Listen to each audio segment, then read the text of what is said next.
আল্লাহ রাব্বুল আলামিন বলেন, ওয়ালাকাদ আতাইনা লুকমানাল হিকমাতা আন ইশকুর লিল্লাহ ওয়া মান ইয়াশকুর ফাইন্নামা ইয়াশকুরু লিনাফসিহি ওয়া মান কাফারা ফাইন্নাল্লাহা গানিয়্যুন হামিদ।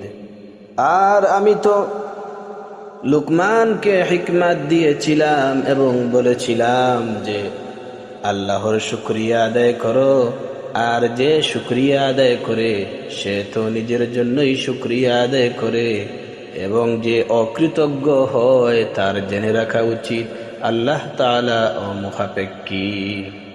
কোন তাবিঈ এই আলোচ্য আয়াতে বর্ণিত লুকমানকে আইয়ুব আলাইহিস সালামের বাগ্নে বলেছেন, আবার কেউ কেউ তার খালাতো ভাই বলে বর্ণনা করেছেন। বিভিন্ন তাফসীরে রয়েছে যে তিনি দীর্ঘায়ু লাভ করেছিলেন এবং দাউদ আলাইহিস সালামের সময়েও বেঁচে ছিলেন। ইবনে আব্বাস রাদিয়াল্লাহু আনহুমা বলেন, লুকমান হাকিম ছিলেন একজন হাবশী গোলাম।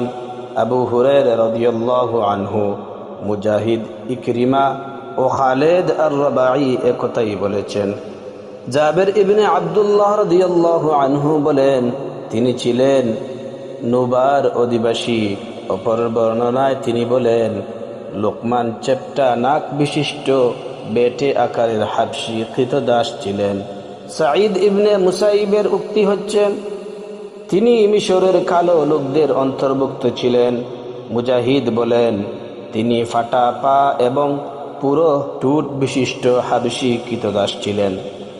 এই বক্তব্যগুলো প্রায় কাছাকাছি অবস্থান করছে, কারণ আরবের লোকেরা কালো বর্ণের মানুষদেরকে সেকালে প্রায় হাবশী বলতো।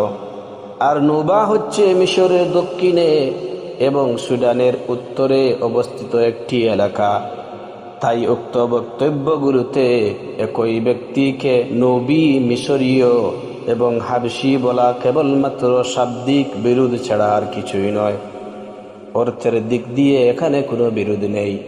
এই ব্যক্তি আসলে বাসিন্দা ছিলেন মাদান এবং আইল বর্তমানে আকাবা এলাকার। ইবনে আব্বাস রাদিয়াল্লাহু আনহুমার বর্ণনা অনুযায়ী লুকমান হাকিম কাঠ চেরার কাজ করতেন। আবার কোন বর্ণনায় এসেছে তিনি দর্জি ছিলেন। কোন গবেষক লুকমান হাকিমকে আদ জাতির অন্তর্ভুক্ত ইয়ামনের বাদশা